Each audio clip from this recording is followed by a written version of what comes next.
আসসালামু আলাইকুম প্রিয় দর্শক। আজ আপনাদের সঙ্গে কথা বলবো অফিস সহায়ক পদের ভাইবা অভিজ্ঞতা নিয়ে। আমি মোট 3টি ভাইবা দিয়েছি অফিস সহায়ক পদে। অন্যান্য পদে আরো দিয়েছি, তবে অফিস সহায়ক পদে 3টি ভাইবা দিয়েছি। এই ভাইভাতে ভাইবা বোর্ড কেমন ছিল বা কোথায় পরীক্ষা দিয়েছিলাম এবং আমাকে কি প্রশ্ন করেছিল, এইগুলো যতদূর মনে আছে আপনাদের সঙ্গে শেয়ার করব।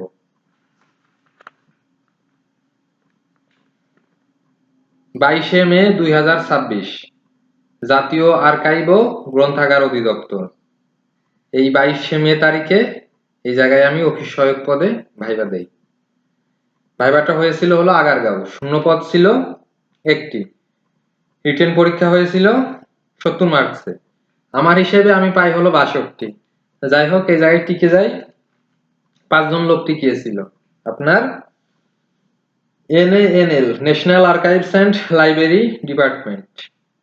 এক পদের বিপরীতে অফিস সহায়ক 5 জনকে টিকানো হয়েছিল। অন্যান্য পদও এরকম 1টা 2টা করেই ছিল। আচ্ছা, এখন হলো আমার ভাইবা ছিল হলো, আমার রোল ছিল হলো 3 নম্বরে। আমার রোল মানে প্রথম 2 জন হবে, তারপরে হলো আমার। অফিস সহায়কের আগে অন্যান্য আরো 2টা পদের ভাইবা হয়। ভাইবা 9টা থেকে শুরু হওয়ার কথা ছিল, 10টা থেকে শুরু হয় 1 ঘন্টা পর। এবং অন্যান্য পদের ভাইবা হয়, তাদের দেখলাম 16 গ্রেড 2 মিনিট বা 2.5 মিনিট রেখেই ছেড়ে দিচ্ছে, মানে একজন যাচ্ছে আর বের হচ্ছে এরকম। এর মাঝে একজন প্রক্সি ধরা পড়ে গেল। সম্ভবত 16 গ্রেডের একজন প্রক্সি ধরা পড়লো, তার হাত বাইধে রেখে দিল বাইরে, চেয়ারে বসায় রাখলো। তখন মন খারাপ হইলো, ভাবলাম হয়তো আরো প্রক্সি আছে কিনা। আচ্ছা, এরপর আমি গেলাম, ভিতরে গেলাম। ওই জায়গায় একজন ম্যাম ছিলেন আর হলো 4 জন স্যার ছিলেন। এই সোজা একজন, ডান পাশে 2 জন, এই পাশে একজন অথবা 2 জন। এরপর তো আমার নাম ধরে ডাক দিলেন ওই যে চেয়ারম্যান স্যার। তারপর বললাম জি স্যার। আচ্ছা, আপনাদের জেলার নাম কি শুনলো? বললাম জেলার নাম মাগুরা। জেলার কয়েকজন বিখ্যাত ব্যক্তির নাম বলেন। এরপরে হলো, আমার আগে থেকেই তো উত্তর রেডি ছিল। আপনারা তো জানেন, যারা আগেও ভাইবা দিয়েছেন, যে জেলার সম্পর্কে 1টা 2টা প্রশ্ন করে। এরপরে নিজের জেলার 2 জন ব্যক্তির নাম বললাম। আমি বলছিলাম একজন ক্রিকেটারের নাম আর একজন কবির নাম। এরপরে আমাকে প্রশ্ন করা হলো যে আমি বিবাহিত কিনা। আমি বললাম যে না স্যার।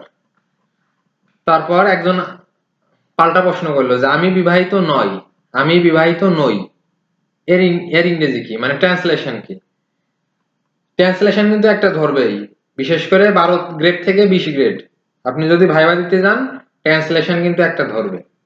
বাংলা থেকে ইংরেজি হোক অথবা ইংরেজি থেকে বাংলা হোক। তারপরে এটা মনে মনে ভাবলাম কি বলবো, I have not yet married নাকি I am not yet married. তা ভাবি ভাবে শেষে যেয়ে বললাম যে I have not yet married. যাই হোক, ওনারা উত্তরটা নিলেন আর কিছু বললেন না। এরপরে বললে যে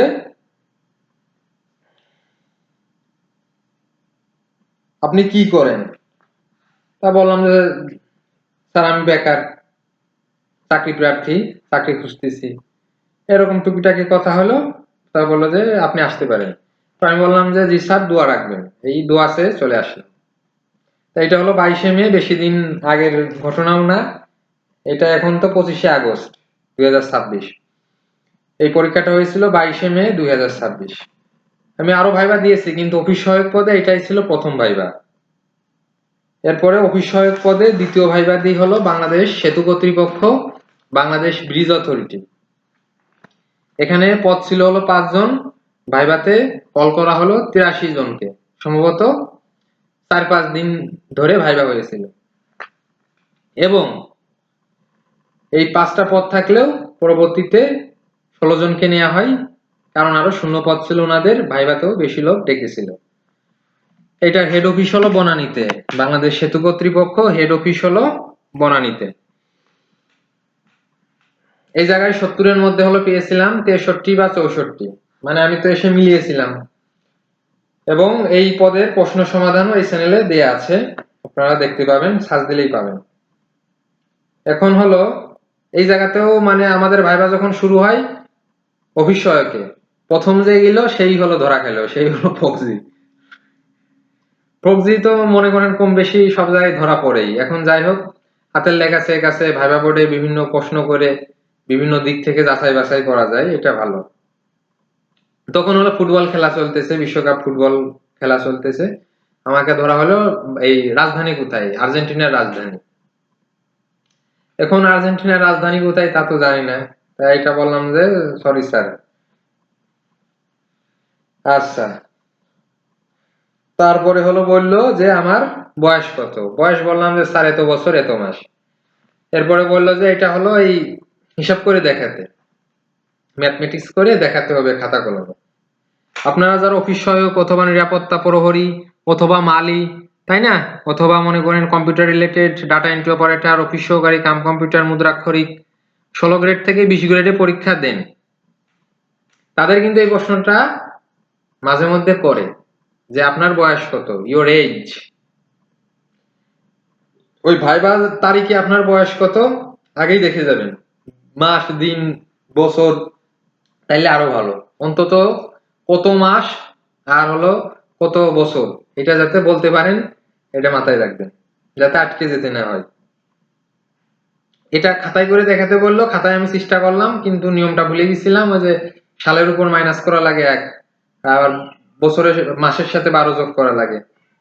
কিন্তু আমার এমনিতে আইডিয়া ঠিক ছিল, আগে থেকে জানতাম যে এত বছর এত মাস, এটা বলে দিছি, মানে মনে করেন মোটামুটি সন্তোষজনক উত্তর। এরপর হলো সচিব ম্যাম ছিলেন, উনি হলো আমাকে জিজ্ঞাসা করলেন কবি কাজী নজরুল ইসলামের যে কোনো কবিতার 2 লাইন। এরপর আমি 2-3 সেকেন্ড চিন্তা করলাম, 2-3 সেকেন্ড চিন্তা করে তখন হলো বললাম যে চল চল চল ঊর্ধ্ব গগনে বাজে মাদল, নিম্নে উতলা ধরণী তল, অরুণ প্রাতের তরুণ দল। না, এটা তারা নিলেন না। তারা বললেন যে আপনার এই যে রণসঙ্গীত বললে হবে না, এটা তো কমন, অন্য একটা বলেন। তখন হলো আবার আবার 2-3 সেকেন্ড চিন্তা করলাম, চিন্তা করার পর এটা বললাম যে আপনার এই থাকবো নাকো বদ্ধ করে, দেখবো এবার জগৎটাকে কেমন করে ঘুরছে মানুষ। পরের লাইন কিন্তু ভুলে গেছিলাম, তখন এক স্যার বলে দিল কেমন করে ঘুরছে মানুষ যুগান্তরের ঘূর্ণিপাকে। ঠিক আছে, মানে কোনো প্রশ্নের উত্তর কিন্তু ঠিকঠাক ভাবে দিতে পারতেছিলাম না, মানে দেখা যাচ্ছে 90% হচ্ছে 10% আটকে যাচ্ছে, অথবা 80% হচ্ছে 20% আটকে যাচ্ছে, এরকম হতেছিল। অবশ্য অফিস সহায়ক পদে বা 20 গ্রেডের পদে আপনি যদি সবই পাইতে যান, মনে করেন সাধারণ জ্ঞান থেকে ধরলো, বাংলা ইংরেজি থেকে ধরলো, সব পারে গেলে ভাবতে পারে যে ভালো ছাত্র, এর নাম্বার একটু কম দিই। আচ্ছা, তারপরে এটাতে কিন্তু আমি সুপারিশ প্রাপ্ত হয়েছি। আচ্ছা, এরপরে হলো আপনার burn unit and Plastic surgery, office সহায়ক 36 পদ। এটাতে হয়তো আপনারা অনেকে টিকেছেন, অন্যান্য পদেও টিকেছেন। এটাতে কিন্তু ভাইবার রেজাল্ট দিয়ে, মানে ভাইবার ডেট দিয়ে ক্যান্সেল করা হয়েছে, এখন পর্যন্ত আর ডেট দেওয়া হয়নি। National Institute of Burn and Plastic Surgery 36টা পদ ছিল অফিস সহায়কে।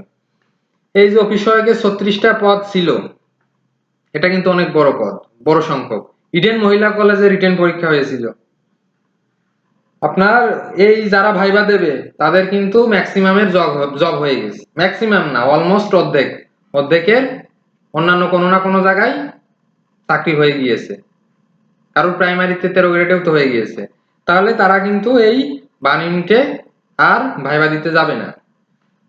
তাহলে আপনারা যারা টিকে আছেন তাদের জন্য তো এটা সুখবর, যদি বার্ন ইউনিটের এই যে নিয়োগ প্রক্রিয়া ক্যান্সেল না হয় তাহলে কিন্তু পরীক্ষা দেবেন এবং চাকরি হওয়ার অনেক সম্ভাবনা আছে, যেহেতু ওয়েটিং দেবেন।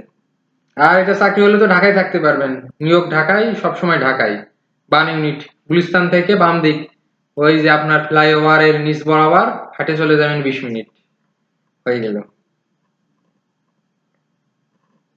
যাই হোক, আপনাদের যদি আরো অভিজ্ঞতা থাকে তাহলে এটা কিন্তু অনেক জায়গায় কিন্তু অপমান করে, 20তম গ্রেডে অনেক সময় অপমান করে, আপনি এই চাকরি কেন করবেন, কেন করতে আসছেন, ঠিক আছে।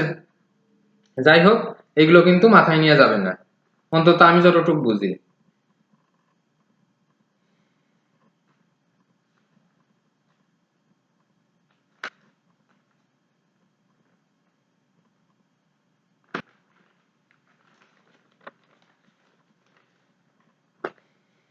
আচ্ছা, এরপরে হলো BPATC, Bangladesh public administration training centre, সাভারে অবস্থিত, জনপ্রশাসন মন্ত্রণালয়ের অধীনস্থ। এইটাতে ভাইবা পরীক্ষা দিই 23 জুন 2026। আর হলো আপনার সেতু কর্তৃপক্ষে ভাইবা দিয়েছিলাম 18 জুন 2026। তার মানে মাত্র 5 দিনের ব্যবধানে। আপনি যখন পরীক্ষায় টিকতে থাকবেন, বিশেষ করে 17 থেকে 20তম গ্রেড, অথবা মনে করেন যে অনেকে 12 থেকে 16তম গ্রেড, অনেকে শুধু নবম এবং দশম গ্রেড পরীক্ষা দেন, তখন কিন্তু শুধু টিকতেই থাকবেন। দেখা দেখা যাবে যে 2 মাস বা 3 মাস অন্তর অন্তর একটা না একটা ভাইবা থাকবে, অথবা 4-5 মাস অন্তর অন্তর মৌখিক পরীক্ষা অথবা ইন্টারভিউ থাকে। তাই যে সাভারেও কিন্তু অফিস সহায়ক পদে পরীক্ষা দিয়েছি, শূন্যপদ 7। যেদিন পরীক্ষা হয় তার পরের দিন রাত 12টার সময় রেজাল্ট দিয়েছে, বুঝতে পারছেন?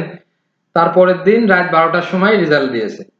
আর ওই আর্কাইভ বা গ্রন্থাগার অধিদপ্তরে ওই দিনই রেজাল্ট দিয়েছে, মানে ওই দিন আপনি সকালে পরীক্ষা দিয়েছেন, বিকেলে রেজাল্ট দিয়েছে, এরকম। বিকেলেও না, দুপুরই। বাসে আসতেছেন, বাসের ভিতর রেজাল্ট পেয়ে যাবেন। এই বিপিএটিসি তে কিছু কঠিন প্রশ্ন করছিল, যদিও চাকরি হয় নাই। এই জায়গায় অফিস সহায়ক পদে আমি পাইছিলাম, আমার ধারণা এই জায়গায় যদিও ফ্রি হ্যান্ড রাইটিং ছিল, 40-এর মধ্যে 36 বা 37। আমাকে কিন্তু ভাই ভাই ধরছিল কত পেতে পারেন। তখন আমি বলছিলাম যে স্যার 37-36। তখন স্যার বললেন যে আমি বেশি আশা করে ফেলছি। যাই হোক, এটাতে কিন্তু চাকরি হয়নি। আচ্ছা, এটাতে হলো ঢাকার ভিতর থেকে পরীক্ষা দেওয়া যায়, যেহেতু সাভার এটা সুবিধা। এখানে হলো প্রশ্ন করছিল আমাকে যে আপনি কেন চাকরিটা করতে চান, বা এই চাকরি করে কি হবে। এটাই হলো এসএসসি এইচএসসি দিয়ে আবেদন করা, এসএসসি এবং এইচএসসি দুইটা ডিগ্রি দিয়ে আবেদন করা। তখন আমার এইচএসসি সায়েন্স ছিল, এই জন্য সায়েন্স থেকেও প্রশ্ন করছিল এই চাকরি কেন করতে চান। তখন বলছিলাম স্যার আমি 3 বেলা খাবার চাই, 3 বেলা ভাত চাই। যাই হোক, এই কথা শুনে দুজন মিঠি মিঠি হাসছিল, কিছু বলে নাই। এরপরে হলো আপনার, যাই হোক, আপনি মনে করেন নবম দশম গ্রেডে ভাইবা দিয়েছেন, এরপর অফিস সহায়কে ভাইবা দিতে গিয়েছেন, আপনি কিন্তু এই কৃতদাসের মতো থাকবেন। ওনারা যদি বলেন অন্য চাকরি হলে তো চলে যাবেন, তখন কিন্তু গলে গেলে হবে না। স্যার অন্য জায়গায় তো চেষ্টা করতেছি, হয়ে গেলে চলে যাব, বা আমি ঢাকাতেই থাকি, ঢাকাতেই তো কোচিং করতেছি, এইসব বলা যাবে না। বলবেন যে স্যার আমি আমার স্থায়ী ঠিকানায় ওই নিজ জেলাতেই থাকি, তাহলে হয়তো একটু ভালো, ওইটা ভালো দেখাই। আমাকে শুনছিল পানির সংকেত কি একজন স্যার, সম্ভবত উনি রসায়ন বিজ্ঞানের, আমার ধারণা আর কি। এবং প্রশ্ন করছিলেন যে অক্সিজেনের প্রোটন সংখ্যা কত। এই দুটাই পারছি, কোনো সময় লাগে নাই, কারণ হলো আমার তখন টিউশনি ছিল রানিং, এইগুলো পারতাম। পানির সংকেত তো আপনারা জানেন, H2O, এটা হলো পানির সংকেত। আর ভারী পানির সংকেত কি, D2O। অক্সিজেনের প্রোটন সংখ্যা হলো 8, তাই না? ওই যে অক্সিজেন, নিয়ন, এগুলো তো পড়ছেন।